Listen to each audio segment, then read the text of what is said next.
We are in the dormant period of the fruit farming.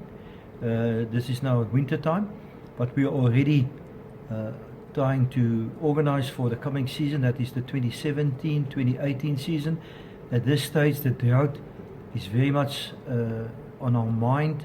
We're very much worried about what the weather is going and the climate is going to do, but let's assume that we do have enough water for the coming winter period and that we do receive good cold units to get a good bloom.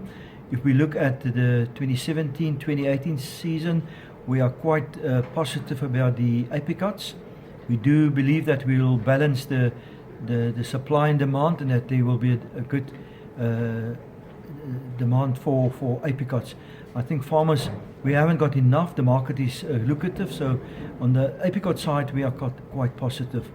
As far as the clingstone peaches and Von Krieschen pears are concerned, the canning industry is quite worried because at this stage, given the scenario that we've got a normal situation, that we're going to have surpluses of peaches, and with the case with Von Krieschen pears. So, and the volumes are quite high. It's going to be more than 20%, or if you put it in metric tons, it can be much more than 22,000 metric tons of peaches, and maybe 5,000 to 6,000 tons of metric tons of pears that would be in surplus. That will definitely have an effect on the volumes, and it will have an effect on the prices that will be received in the 2017-2018 season.